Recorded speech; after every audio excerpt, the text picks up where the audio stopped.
Hey there guys, and welcome to this video where I'll be giving my extremely humble opinion about some good mountain bike tyre choices for the bigger dudes out there, as well as talking through some issues that I've had with tyres over the last 12 months, as well as talking about some tyre pressures. So let's get into it.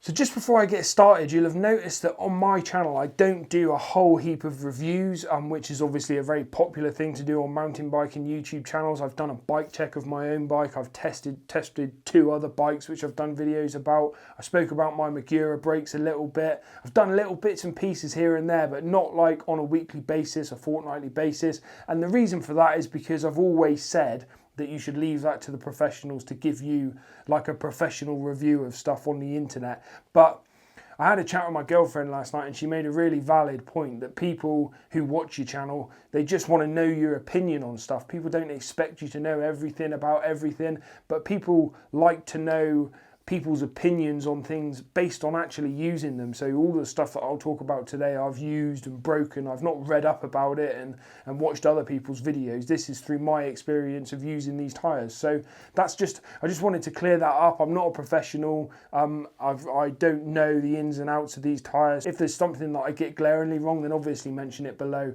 But yeah, this is just my humble opinion on some mountain bike tyres. So let me get started with what I'm running at the minute.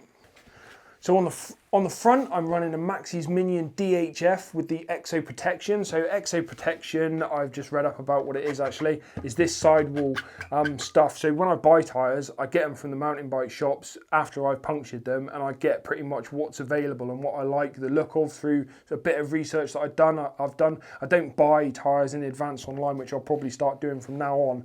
But this Exo Protection is just, this sidewall is a slightly different material and it's supposed to be resistant to cuts and scratches. This is just tubeless ready. It doesn't say what the casing, it doesn't say, sorry, what the compound is. So I assume that that means that this is just a single compound, medium, I guess. It feels relatively, soft to me. So I guess it's a medium soft compound. And this is a really great tyre. I've been running this since the High Roller 2.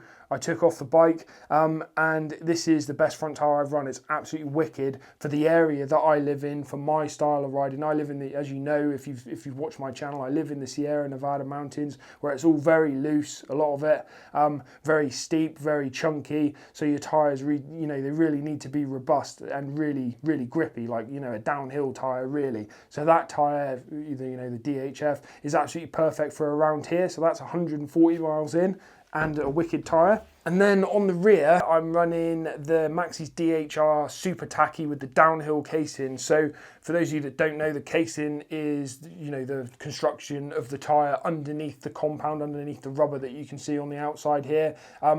Downhill casing, I guess, is just slightly thicker to protect you a little bit against sort of pinch flats and stuff like that. Obviously makes the tyre heavier, which you've got to bear in mind if that really bothers you. It doesn't bother me. I prefer it to be more robust than anything. And then ST is obviously Super Tacky, which is a softer compound. But again, it doesn't really...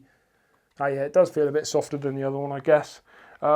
And yeah, I've been running this for about 42 miles, I think now. I had to replace my Maxis Aggression while I was actually in the bike park the other day. So that's currently what I'm running on the rear. And the setup at the minute, to be honest with you, for around here, like I say, it's super loose. And the thing that I have the trouble doing the most is on the really steep stuff where the bike is completely upright. The semi-slicks that I've been running up until now obviously just were absolutely shite for braking. So I really didn't get much benefit from the sort of semi-slick nature of them around here. I don't do high enough miles on smooth enough surfaces to really worry about rolling resistance. So that should never have really been a priority for me in this area. But I really feel the benefit of the braking that new DHR2 gives me, as well as they're just mega grippy tyres where it's loose around here on the corners and stuff. This has got to be one of the best setups you can have, I reckon. So I'm really, really happy with the tyres that I've got at the minute. I've only got 40 miles on this rear one, and that's rear tyres is something that I've had a lot of trouble with up until getting this one. So let me just go through a bit of the history of what I've had on the bike so far.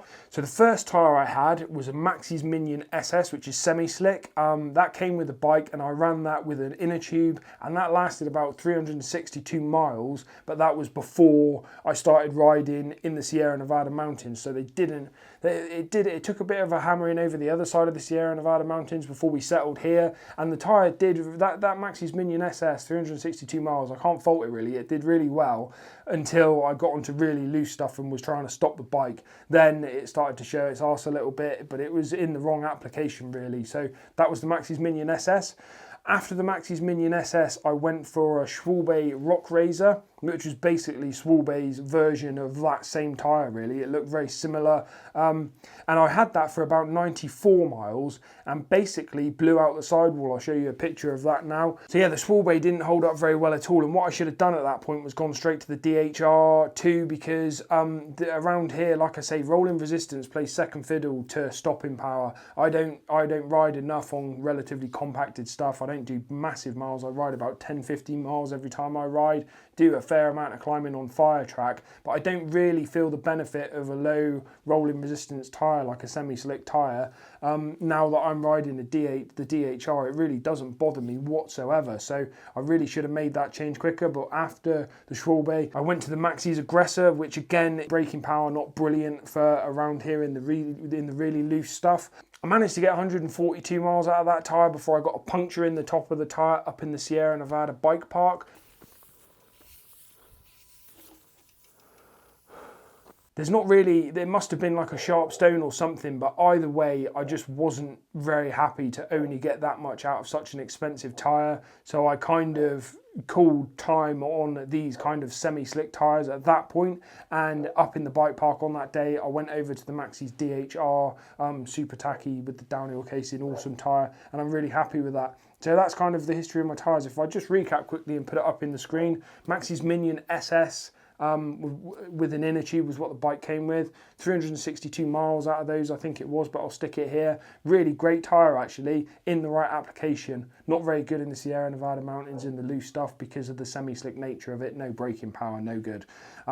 After that, the Swaba, only got 92 miles out of that before I blew out the sidewall on chunky stuff, so just not a robust enough tyre for around here. After that, the Aggression got a puncture. Meant to be a really good tyre, that one, so I don't really know what that one was about. 140 miles out of that, but I was ready to go for a tyre with better stopping power then. So yeah, 140 miles out of that one. And then the rear tyre that I'm running at the minute is the DHR super tacky, the DHR2, so that's my kind of rear tyre list. Front tyre list on this bike so far was the Maxis High Roller 2 with an inner tube on the front for like over 400 miles before I switched to the DHF that I'm running now. And that's it for my kind of tyre history on that bike and the kind of rundown on what I liked about them, what I didn't like about them. That takes us on to tyre pressures. I'm quite interested about your tyre pressures that you run.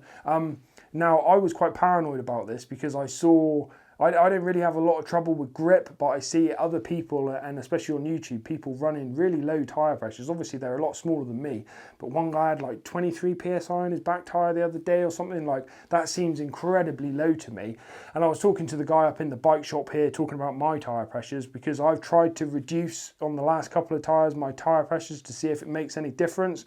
But I just end out hitting the rims, you know, through the tyres on the chunky stuff around here, or the back tyre just feels like it's folding over going into corners. So I'm basically back up at 35 PSI in the rear and 30 up front. It might sound ridiculously high to you, but chatting to the guy in the bike shop, he said that that's totally fine for around here. He runs a similar pressure and he's a lot lighter than I am. So yeah, that's kind of my tyre pressures, guys. I'd be really interested to see your comments below because I'm fascinated by how people can run such low tyre pressures going into fast corners and stuff like that without it feeling like the tyre is rolling over. I guess it's not too bad on relatively smooth kind of single track where you don't really have to worry about so much of the chunky stuff. So yeah, that's my kind of take on tyres, guys. So like I say, perfect for me and around here at the minute is the DHF up front and the DHR2 on the back with the super tacky tyre that I'm running at the minute. Perfect for my size, perfect for the terrain that I'm riding here. Just a really great tyre setup for me.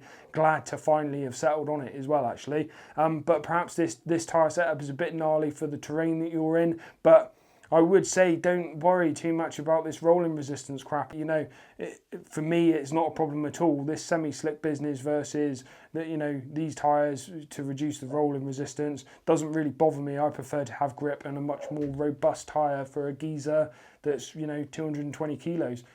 Thanks a lot for watching, guys. That's my rundown on tyres. I hope you found it useful. If you did, let me know in the description below, and I can sort of do some more videos like this to suit bigger guys, perhaps suspension setup a bit later on or something. But yeah, thanks a lot, guys. On your bikes.